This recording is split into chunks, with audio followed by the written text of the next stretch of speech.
I'm an American standing in Russia near the Ukraine border in an area that the world knows as Kursk that was occupied by Ukraine and now reoccupied by Russia.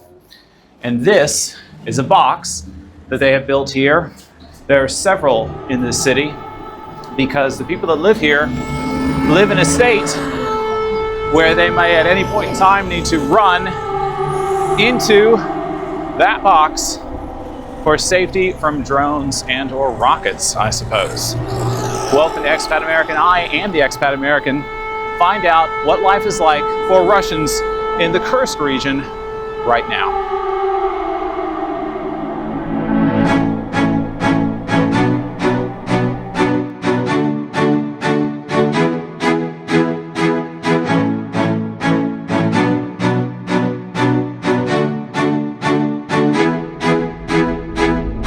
You can see.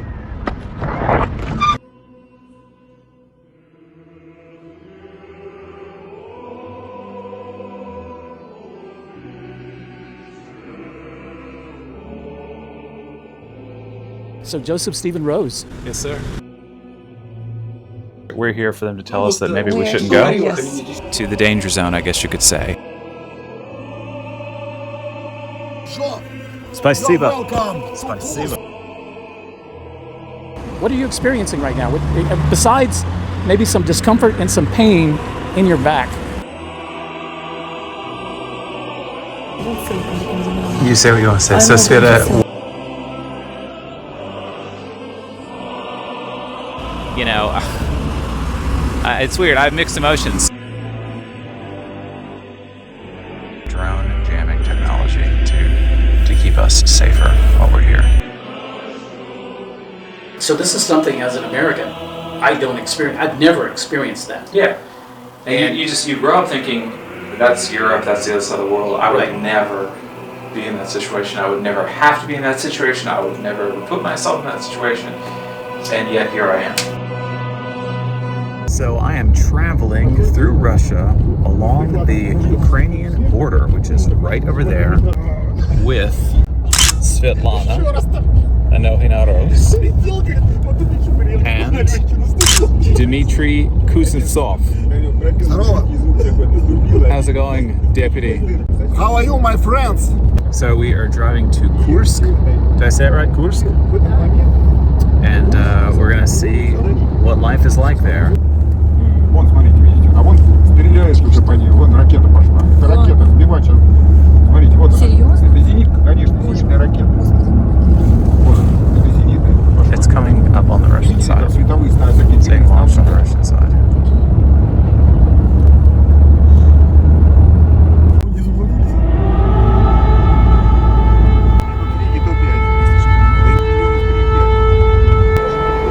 So there's an alarm right now. We don't know what for.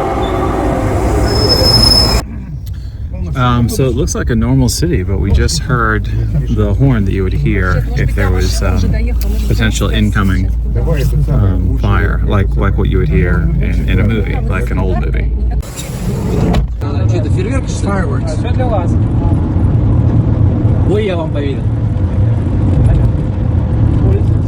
Maybe not. Oh, there's something shooting light there. Something shooting light big time. I saw something explode. Oh, there's something else there. Explosion. Or a light flash. See what's that?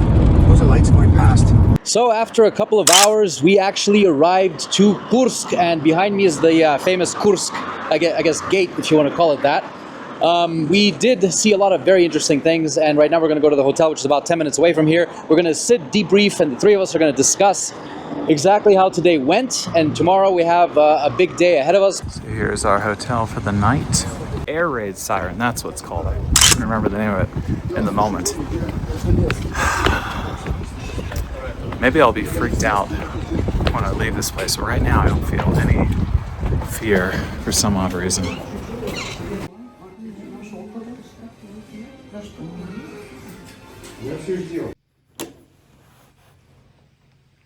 Wow.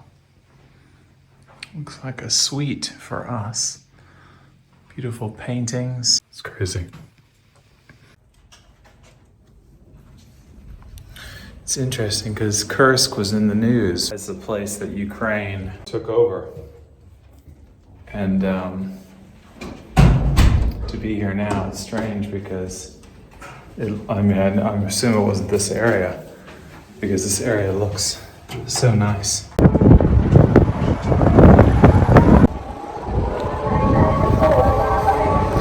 So I hear the air raid siren again. I was trying to have a late dinner in the hotel lobby.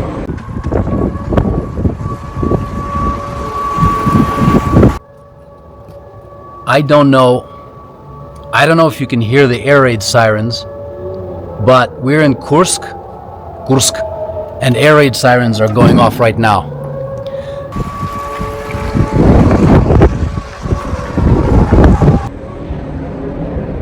Looks like it's off now. What did you see on the TV when I was outside hearing the air raid siren? Well, I saw the alert. It was a warning about the rocket warning. So every second alert, like attention. But I don't know what you can do about this. Right. Yeah, because I mean, if it falls on whatever building you're in, it's going to happen like that. Russians have to be very brave people. Well, I am impressed with you that because this is not your first time coming down to If you give see aid. rocket station, you have to go to restaurant. I hear something from waiter. There's an underground restaurant here? It's on the 0th floor. There's another restaurant which is underground. If you hear that, you can go there because there are no windows. Also, you can go in the water closet or the toilet without windows. Svetlana looked racket attention and asked a bottle of wine. And she's unashamed of this. Yes? Drunkenness? We are against drunkenness. I'm also against drunkenness. I'm not going to be drunk. I mean, mine right now is 6 on 10. What do you mean? Because the second one and the third one, depending on how you press the button, it will go forward. Or No, I actually have to go into the menu to turn it around to me. you should get the third one. I should. If you'll buy it for me, I'd love to have it. If you'd be a subscriber or sponsor to this channel, I would appreciate it. I'm looking for sponsors. You're looking for a subscriber.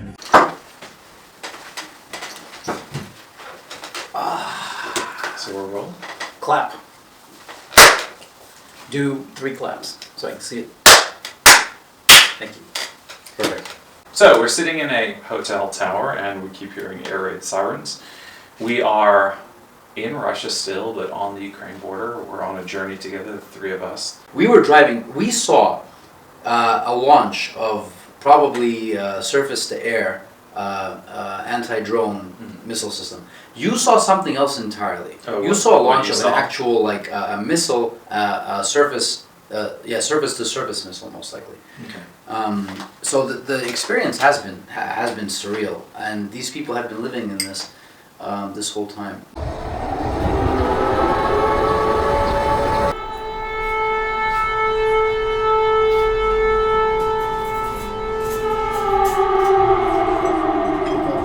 We have been hearing air raid sirens, something that the local population is very much familiar with.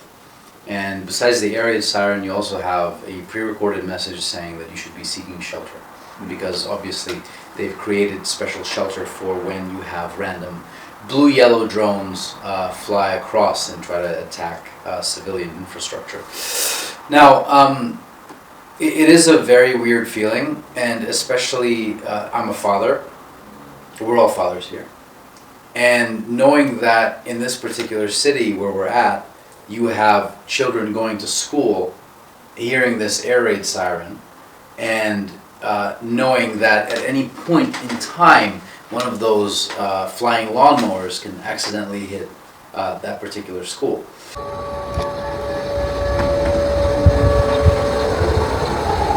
So the air raid siren went off this morning when we were getting ready, and it went off again just now while we were having breakfast. So apparently this is a very regular thing for this part of the world, because everyone seems fine with it. It is surreal seeing what I saw today and hearing the air raid siren in a city with roughly 400,000 people living in it.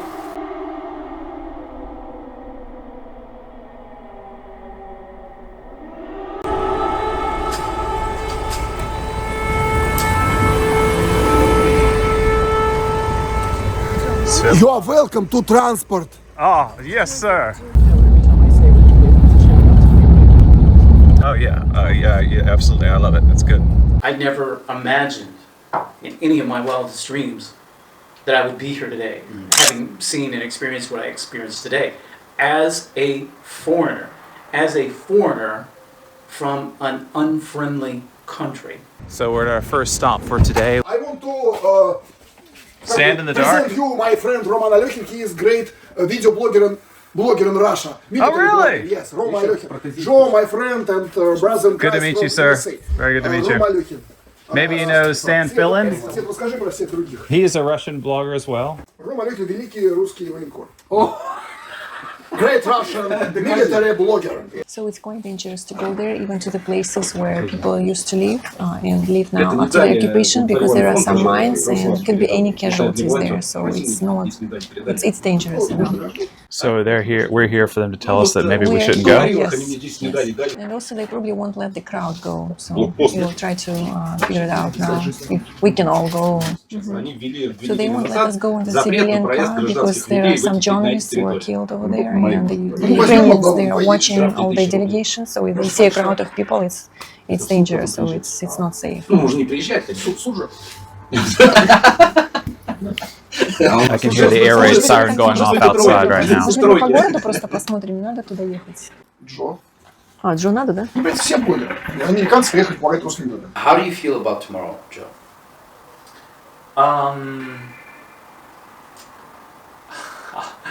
I mean, well, what you're alluding to is we have a choice to go into a more dangerous area or to stay in the city.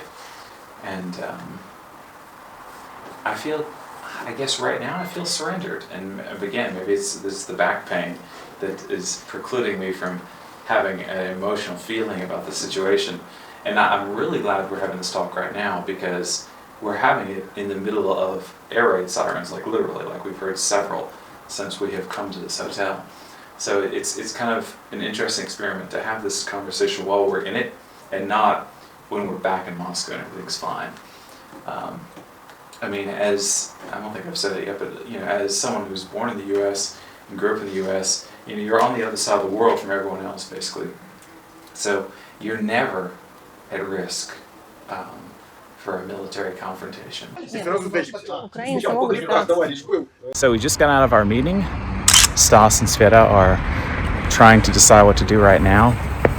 For what I could understand, because it was in Russian, that if we go to these areas that are more dangerous, we would have to go in military vehicles. We would have to be dressed in military gear as if we were military people. That we could be in danger from fire, from projectiles, and from mines, and that they couldn't take such a big group. And the names I could make out in Russian that they were proposing were Dmitry and Joseph. So that's me and the politician, Deputy Dmitry Kuznetsov. So I don't know what's going to happen.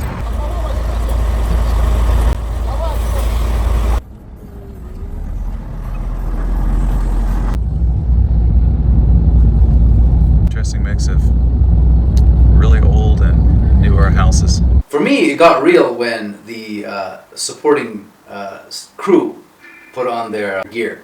That's when it got real for me. We were talking about it earlier today, how we had lunch Right. with our protectors. Right. And you're an American, I'm an American. How did you feel at that table? Did you experience any veiled animosity, any veiled distrust, or any animosity from our protectors because we come from an unfriendly country, because our passport No, is of course from not. It was moving to feel included, to feel part of this Yes. this you could say, military family with all the toasts and the speeches. Dima, what are we doing, Dmitry? Thank you for our friends for humanitarian aid to Kursk civil people. Okay?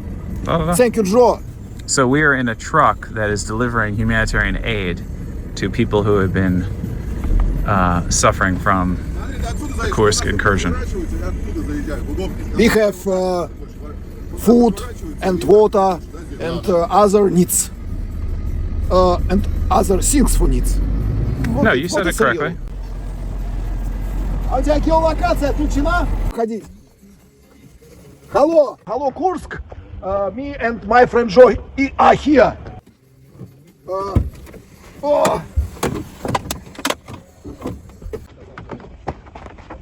You're welcome. Спасибо, Дмитрий. No problem. For people who were in Ukrainian occupation in here in Kursk region. Открывайте, пожалуйста. You can see. Wow. That's a lot of stuff. Лёш. So this was done by Isayev Evgeny, if I said that correctly. Isayenko. Isayenko Isayev. Evgeny. Isayev. Isayev Evgeny and Russian Fish World Company. So Thank people you. here Thank appreciate you it. for good people, good persons. Знаете, Вадим, сколько лет вожу людей, я знаю, где опасно, где не опасно, что может быть. I do want to make this content so that no matter what side you're on, you're feeling like we're being truthful. I don't want to just be pro one side or another. I just want to show it. No, just show and it talk about it, and in its raw form. This is the way it is. You form your own opinion. Right. We are traveling with vehicles on this journey that have devices on the roof that, I guess, scramble. How would you say it? It's drone jamming technology. It's a drone jamming technology to keep us safer while we're here. That concrete bunker? Is that one of them? Yeah, it is, yeah. Wow. We're driving through a part of Kursk that was not taken by Ukraine, but as we go down the road, I see several of these concrete boxes that are like the size of like a small kid's bedroom for pedestrians, I guess, to run inside if they're under imminent threat from like a rocket or whatever.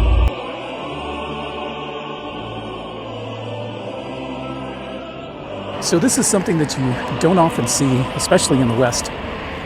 For those of you that don't know, I injured my back about 3 months ago, so I've been seeing therapists. So when I film now, that I've got that to deal with.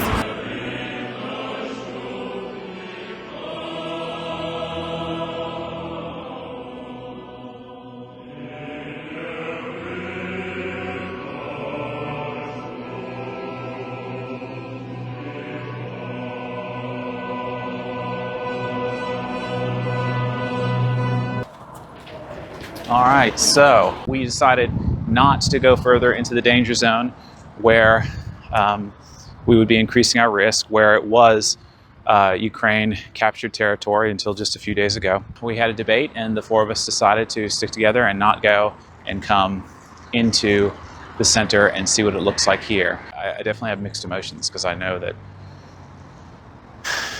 terrible things have happened nearby here to other families, and if there's something I can do to film and make videos here and get the word out, I want to do my part. But I have to balance that with my own family's, physical safety and emotional safety and whatnot. And my main personal job, I think, in my life, left over before I'm gone, is to get Christoph and Maxime to productive adulthood. So, and they're not ready for that yet. They're not ready for me to be gone, if that makes sense.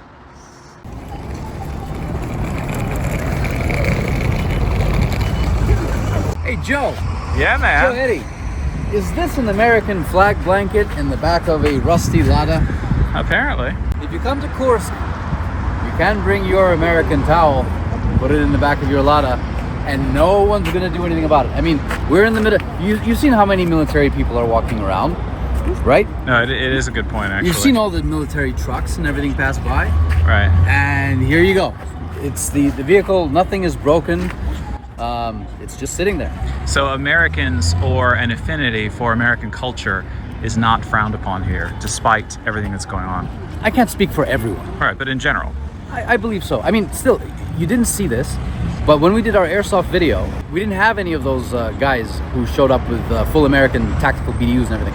I've seen them several times again, so they'll, I forget which camo they use, but with American patches, there are people with German patches. It's not frowned upon, but sometimes I find it a little bit ridiculous when a Russian person is walking around with an American patch, because I've never seen an American in America walking around with a Russian patch. I've seen them with tattoos of the hammer and sickle in Pennsylvania in a bike shop, which is weird. At the time when Soviet forces and Russian imperial forces were locked in a civil war, this memorial is dedicated to the fighters who were on the Soviet side, and these are their names. And these particular fighters were from Kursk, from this city. Wow. Very interesting. So this is an old memorial, or it's a memorial about this thing that they built later. Oh, I'm pretty sure that this memorial was built a long time ago. Oh, really? Wow. Yeah. I don't think this was built recently.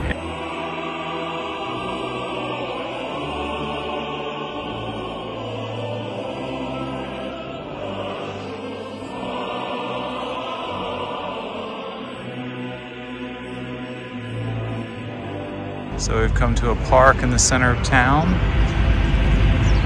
That looks like a building they're renovating. Got a little construction wall here. A man smoking a cigar. There's a statue.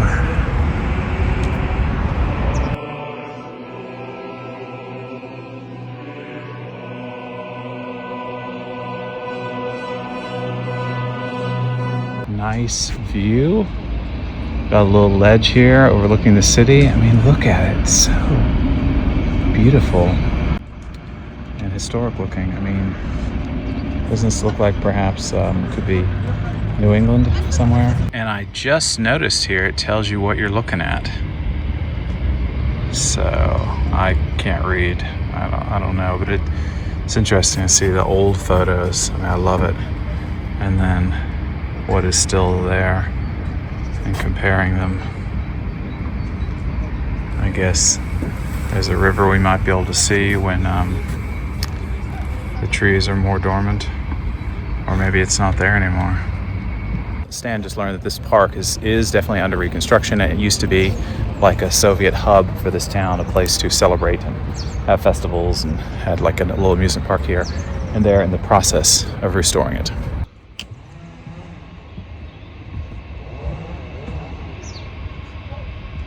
People everywhere going about their business, shops open, going about their business. And not, when I say people everywhere, I don't just mean like 40-year-old blue-collar working men everywhere. I mean, you know, there were like ladies and kids and, you know, good-looking ladies, just like all types of people, you know. And I thought, wow, it's interesting, you know, like all types of people are living in this situation.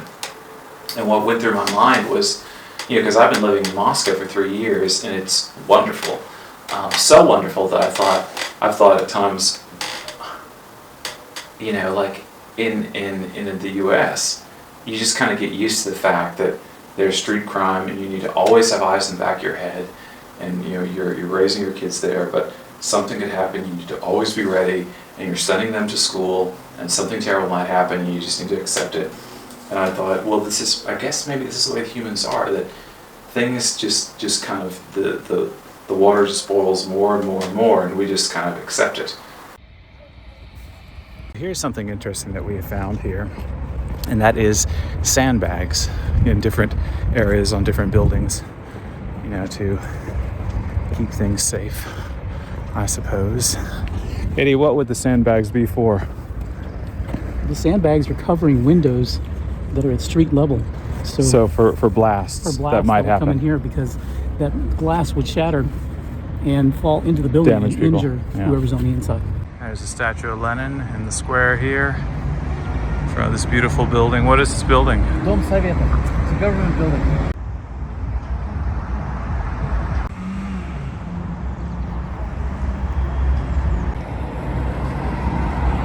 take a look at this city while we're in it, you know.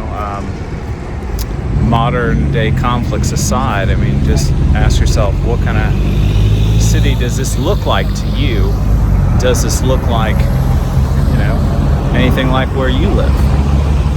Is this what you thought Russia looked like?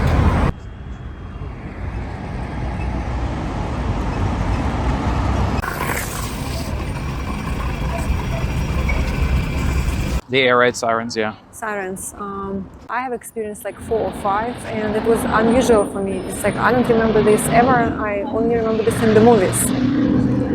And this is just like, this is crazy. I mean, I didn't expect to see that, and just talking to regular people and them saying, well, it's like it's never calm over here, so we just adjusted. We're just living like that, and we don't even like kind of notice what's going on. But for me, it's like, wow, because I live in Moscow and it's relatively quiet and safe. But just to know and to feel that there are people who have to go through this on a daily, regular basis, it's shocking for me. So, Sveta, what does this monument say? It's a composer who was born in 1915, and it is said, I want to proclaim great Russia, where God led me to be born and made me to live, be happy and suffer. So he's a composer. This is I guess it's a relatively new monument for his. Powerful quote.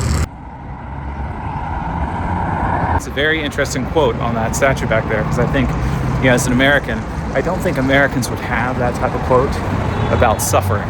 You know, they would say everything else and be happy, but they wouldn't lift up suffering as just a part of the cultural experience.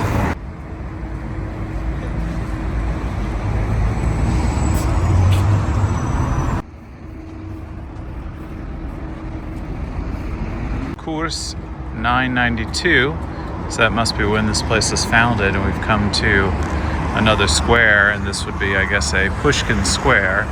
So that is Pushkin right there, and that looks like a theater named after him. There's a big Soviet statue behind the theater, or on the roof of the theater.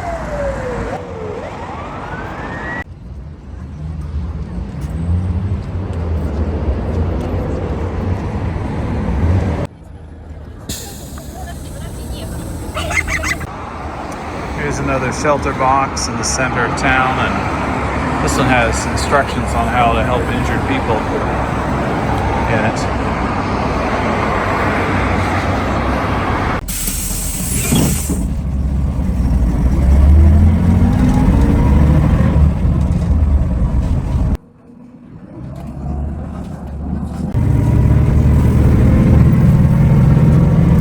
So we're in a historic looking bus, it looks like. Da? Yeah. So I wonder how old this bus is, Eddie. Maybe at least 30 years, maybe more. 70s, wow. Maybe a 50-year-old bus.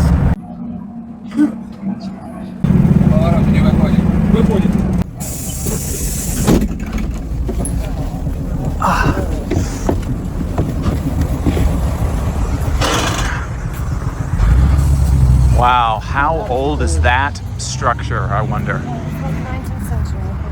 Wow. So was that someone's home? I think it is a private Wow. So cool.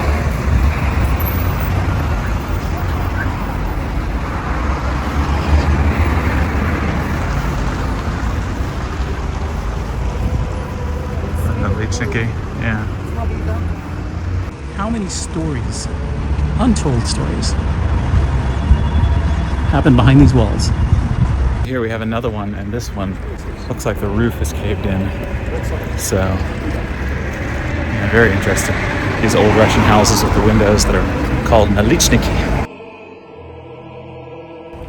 So here is the train station. Got the hammer and sickle there. Okay, so I see as we get closer, it's being refurbished. I kind of like it, just like this right now, where it's like perfectly red on top, and then you have the exposed brick underneath it. So I guess they're adding new stucco and These guys here. It's beautiful on the inside.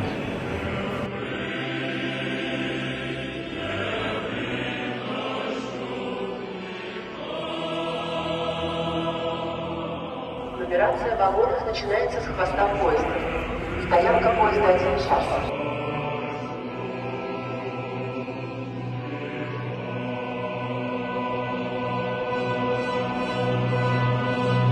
It's only been a few days since part of Kursk was liberated, changed hands from Ukraine to Russia.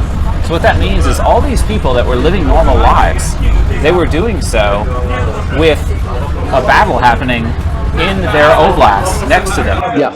And they had to continue to work and continue to go to school and not know if one day or in the middle of the night things might get really bad. Now we were really, really close to the border.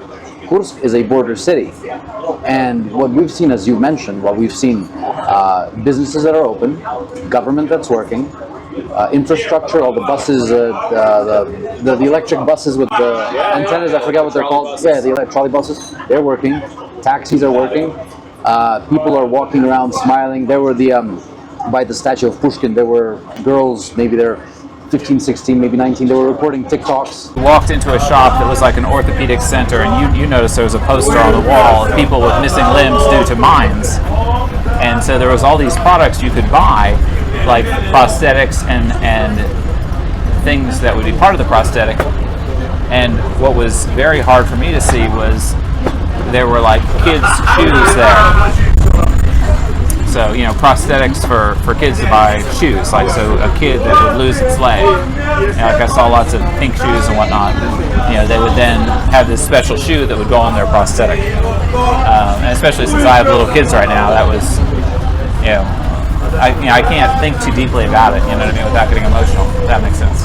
The one thing that the taxi driver did say is that the reason why there are sandbags in some areas and there are no sandbags in other areas of even the same building is that they'll designate a particular area where people could run and be completely safe. And that's the protected area with the sandbag. That's it. In my 3 years in Russia, I think the 80s is like a time that they kind of like, and they seem to capture that in their fashion. Am I wrong? 80s America, but 80s Soviet Union was like... No, that's what I mean, 80s America, because they're like the fashion leaders, right?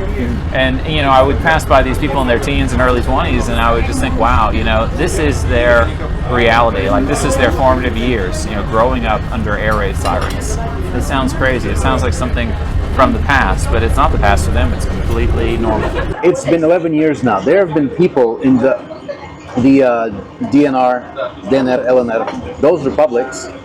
There's been people, there's kids that were born there. They are 10 years old now, or 11 years old now. The president of the blue-yellow area, Poroshenko, he was on video. He said, he was like, our kids are going to go to school, your kids are going to sit in fallout shelters or your shelters in general. He publicly said, our kids are going to go to school, your kids are going to stay in the shelters, because they were attacking those areas.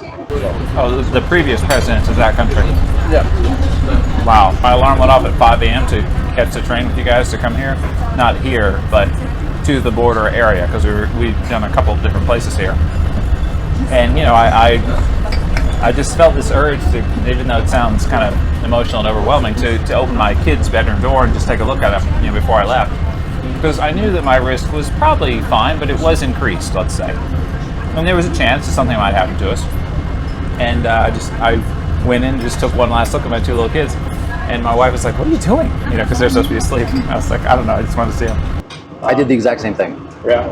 And it was when, earlier today, when it was on the table that we might go to the danger zone, let's say, that was in the back of my mind, that image. And I was like, I can't go, I can't do it. We need to stay in this area. But also then I feel guilty, because I'm like, if I have a voice and if I have a platform and I'm supposed to show things, am I being selfish? Because of my law enforcement background, anytime you do anything that is high risk, there's a lot of planning that goes into it, so that, first of all, everyone is safe. There's intelligence that's gathered. There's planning that's done. Sometimes this planning, could take days, could take weeks, sometimes hours, but there is some sort of coordinated plan. And then once the plan has been formulated, it's executed. What was happening today was spur of the moment. Can we do this? Yes, we can, but is it really worth the risk? Because to me, you know, first of all, I'm a civilian. Second of all, I am a foreigner in this country. I'm a guest in this country, and my country, my passport represents a government that repeatedly says I'm in enemy territory. I knew these guys had our back. It was also humbling because I'm an American. Very, and that's a very Russian. Humbling. Like, you think about it enough, it can bring you to tears. No, let's call it what it is. That's a Russian who's got my ass. He's got my back. He's got my back. He's willing to take it for me. I don't know. That was a very humbling experience. No, because for those few hours, really were the assignments, and Yeah, their we were. job We were. is to put their lives in danger. Yeah. And that was, like I to said, protect Americans. a very humbling experience for me. I like the professionalism because every time we disembarked, the first thing they did was quickly set up a perimeter, and they didn't look at what we were doing, except for the one guy calling the shots. Everyone else was eyes out, eyes up. We also discussed how it would look and maybe some flack that we might receive in the comments from people who said, well, why didn't you guys go? You know, it's like, you guys aren't willing to go. You're not willing to... No, I don't care about that. We aren't war correspondents. I mean, either way, people are going to make this comment. That's fine. I don't care. I mean, if my kids were 18 and 21, I probably would have... I would have been more likely, let's say, to do it. But, you know... No, on a personal level, I would have jumped at the opportunity. But it's not only me that I got to think about. Right. Just like you and you.